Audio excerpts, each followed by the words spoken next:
I'm historian Robert Miller on the Long Island Motor Parkway, and you're watching North Shore Magazine on YouTube.com.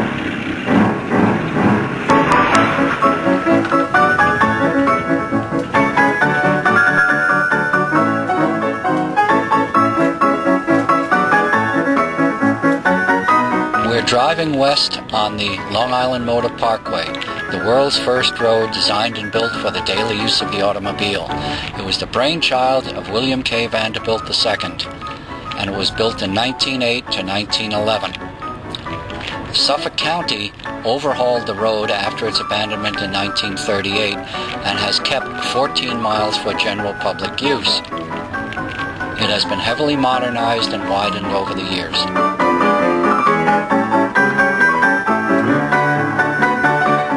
Behind me is Lake Ronkonkoma, the largest kettle lake on Long Island. This was the eastern terminus for the Long Island Motor Parkway, although originally Vanderbilt had wanted to go to Riverhead, the Suffolk County seat. Since his plans were thwarted, however, he chose Lake Ronkonkoma as an alternate site. Just to the north behind me also would be an eventual location for the Petit Trianon Inn, which came down to the western edge of the lake.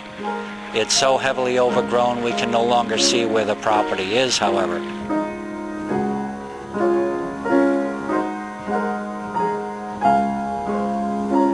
Since the Petit Trianon Inn burned in 1958 and was demolished in 1964, the traces of it have been gradually disappearing. And as of this date, in 2006, no vestiges remain.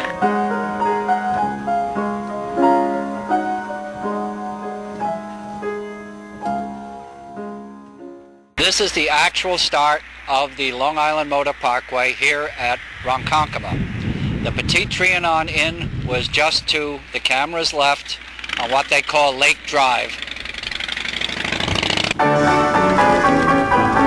Although Vanderbilt built the road as a 40-mile-an-hour road west of Wyandanch and 30 miles an hour east of Wyandanch, you can see by the highway marker signs it has been upgraded enough that you can do an average speed of 45 miles an hour along the remaining 14 miles of the original 45-mile length. We're approaching a steep bend at what used to be known as Colony Hill. And please obey whatever speed limit signs indicate.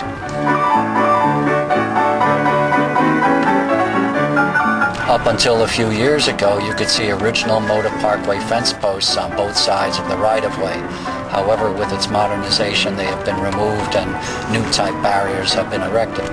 Although the parkway was originally built to a width of 16 feet, it was modernized to 22 feet for its entire length, and as you can see here, the county has widened it even further and made many improvements. It still, however, really veers across the Long Island landscape. Since Vanderbilt could not condemn, he had to go wherever the property was then available. And if one piece of property was not lined up for him, he might have to go several miles out of his way to get a smooth 50-foot to 100-foot right-of-way to build the road. Harned Road is the name of the spur that Vanderbilt constructed to act as a feeder to the motor parkway during the 1920s modernization. Up until the 1970s, the original concrete pavement was visible to all, but now it's been blacktop for many years. The Northern State Parkway is to the immediate right of the camera through these trees. Moses said he would match Vanderbilt entrance for entrance and drive him out of business, and as you can see, he built the Northern State as close as he could get to the motor parkway.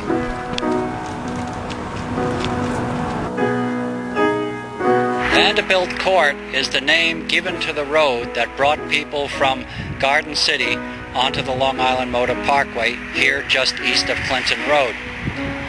Although the Garden City toll house itself has been moved further into town, we are going to see momentarily the office building for the road, which was put up in the middle 1920s or late 1920s on the site of an original prefabricated building that housed the office. This is it, and Mr. A.J. Kinsley was the Parkway superintendent, and this was his office.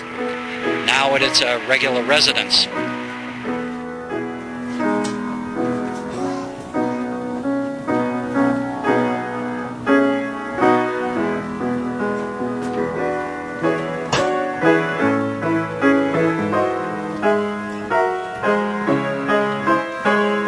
Nassau County took down all of the bridges over Clinton Road and elsewhere throughout Nassau County.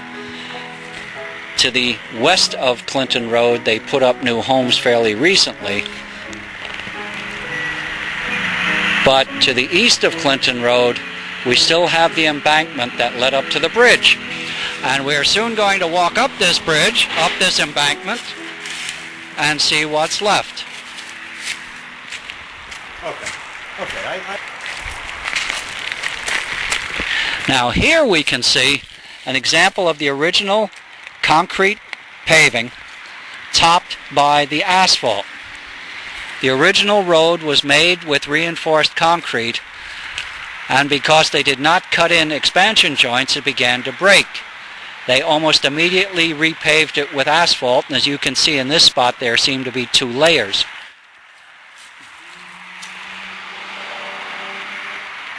When Vanderbilt modernized the Parkway, he used reinforced concrete posts throughout to replace the original timber ones. You're looking at me through one of those fence posts that held 2 2x6 boards overlapped to carry you up and over the Clinton Road Bridge.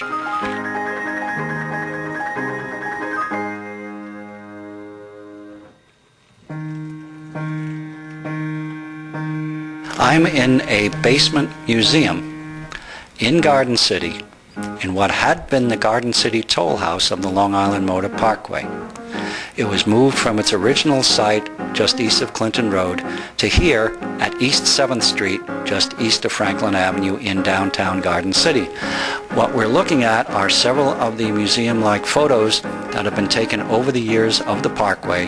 Many of these show its construction, such as what you're looking at now, with the Hassam paving patent cement being poured over the stones. A real steamroller is tamping down the stones so that it can receive the cement. The road itself had to be inspected by Mr. O'Brien, who's the gentleman in the hat, and he's checking it with the reinforcing wire and the crushed stone. The whole museum was put in here around 1989 to 1992 to help people understand it. Now, this is the Petit Trianon Inn that stood at the east end of the Motor Parkway, just east of Roosevelt Avenue and Lake Ronkonkoma.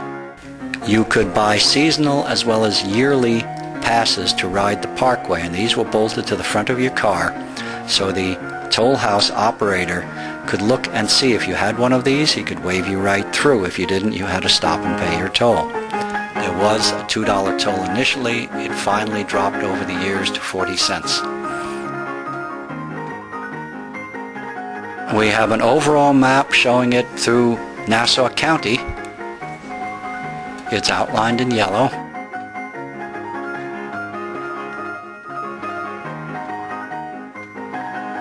This is near the North Shore Towers area, which would be to the lower left of the screen. And then the area that we were visiting... Well, it's a New Hyde Park Road, then up to Willits Road, that peak point, and then we come down across Willis Avenue, and we work our way down to Wheatley Hills and into Garden City, under the Roosevelt Field Shopping Center, all the way out through the heart of Levittown, and eventually out to Bethpage State Park. Old number 16 should be our most famous vehicle that ever traveled the Motor Parkway, because it was for this reason that Vanderbilt built the road. This was the first American-built automobile with an American driver to win any international automobile race. It's a locomobile, and in October 1908, at an average speed of 63 miles an hour on a chain drive, it took the Vanderbilt Cup. This is part of the new staircase that was created to bring people up into the main building. Kitchen area of the toll house. This fireplace used to be the chief means of heating the whole Garden City toll house. When Vanderbilt put in central heating in the middle 1920s, of course this became more decorative. I'm directly underneath a porte-cochere which was expanded out from the cut-back version that it had for many, many years, and this is the full size of the porte-cochere. It was 2 cars wide to accommodate people as they drove in and drove out of the Motor Parkway. It sat in this approximate position. You would come in from the left, go under the porte-cochere, and exit to the right onto the Motor Parkway itself. The building is approximately 24 feet by 24 feet. I'm standing in the Mayor of Lake Success office, and this Fairchild aerial survey shows the Lake Success region, and this is the site of William K. Vanderbilt's Deepdale estate. The Motor Parkway comes across at the lower end of the picture, coming to the east side of the golf course, crosses Marcus Avenue and the Northern State Parkway, makes a bend to the right, and you can see where it crossed over Lakeville Road, and continues due east past the gatehouse, all the way east, crosses the Parkway again, and comes across New Hyde Park Road. I'm standing at the north shore of Lake Success, the middle of William Vanderbilt's former estate known as Deepdale. I'm standing in front of the former mansion of William K. Vanderbilt in the heart of what was his Deepdale estate. It ran from Little Neck Parkway on the west to Lakeville Road on the east, Union Turnpike on the south to the Long Island Expressway on the north. Although greatly reduced in size, it still is a magnificent structure.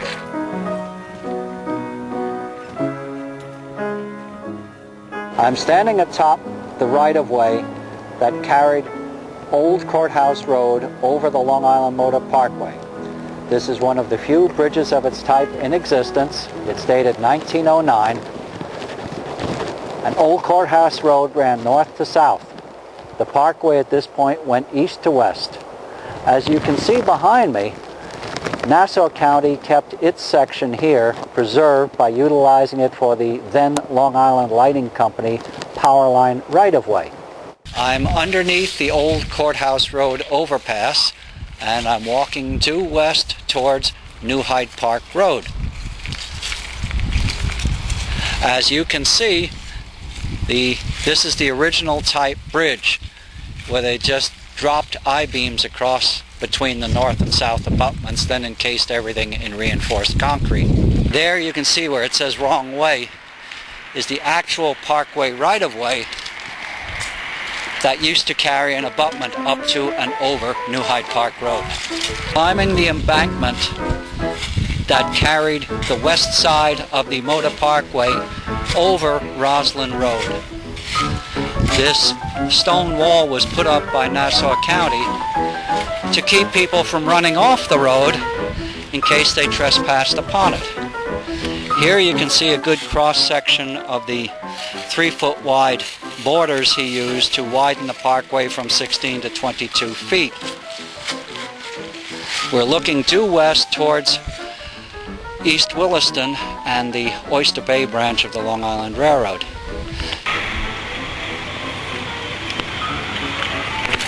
No, this is not Long Island Motor Parkway, but we are right next to the parkway, for on both sides, west to east, the parkway spanned the Long Island Railroad's Oyster Bay branch from 1908 until the bridge was taken down in the mid-1980s. The Queens section of the Motor Parkway was utilized by the New York City Parks Department, and under Robert Moses' direction, they turned it into a bicycle and jogging path, and as we have just seen, it's still very heavily used as a jogging facility for the people of Queens. Now that they've overhauled the roadway surface, they are using it for skating, bicycling, and everything else.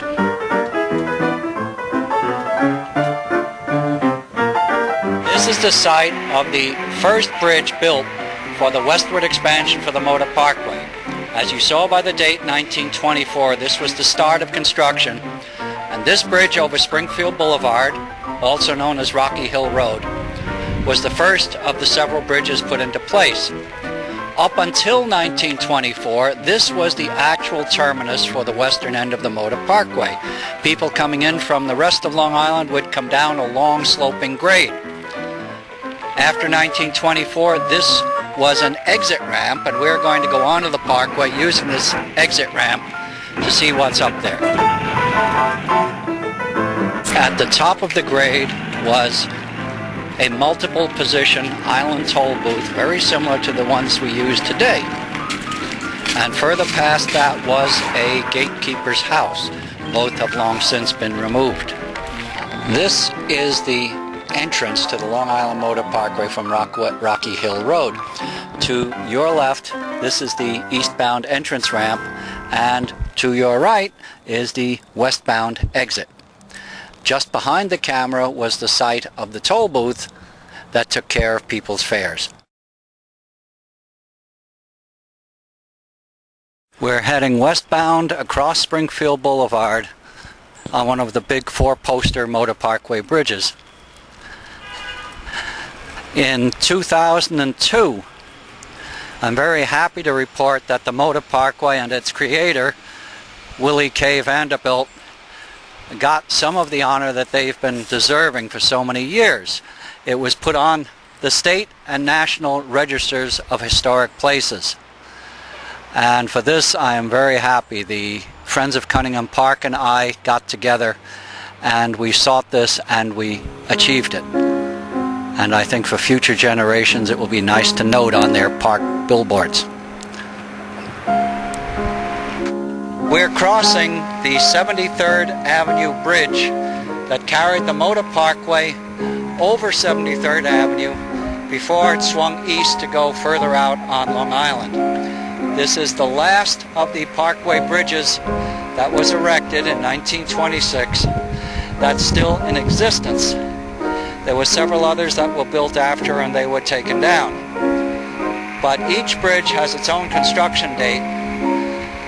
And the one at Springfield Boulevard is 1924, Hollis Hills Terrace is 1925, and this is 1926.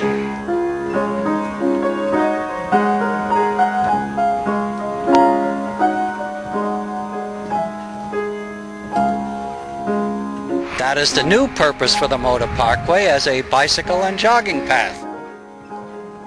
We're proceeding north on the next to the Long Island Motor Parkway on its last quarter mile or so to its Fresh Meadows terminus, which was at the junction of Peck Avenue and what would be Horace Harding Boulevard at that time. Now it's the Long Island Expressway Service Road. This section of the parkway was the western extension and was built with newer style bridges and also was built to a full 22 feet.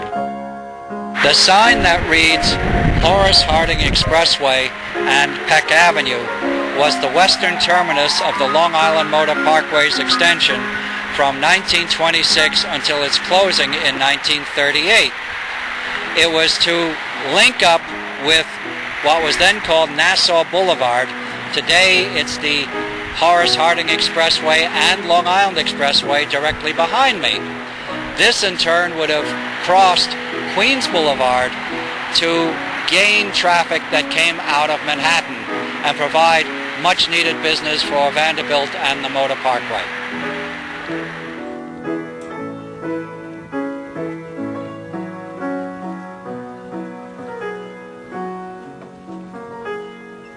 About 1,000 feet behind me is where the Long Island Motor Parkway crossed the Northern State Parkway. When William K. Vanderbilt Jr. discovered that Robert Moses was going to build this road, he approached the master builder and said, "Buy me out, because nobody will pay money to ride my road if they can get yours for nothing." Moses, however, said, "The road is too antiquated, I cannot use all of it, but I can use 1 mile of your parkway between Lakeville and New Hyde Park roads." Vanderbilt refused to sell. Moses stated, if you don't sell, I will match you entrance for entrance, drive you out of business, and you will give it to us for nothing. Vanderbilt left the office, and Moses proceeded to do what he did, and the result is history. The Parkway was abandoned in 1938.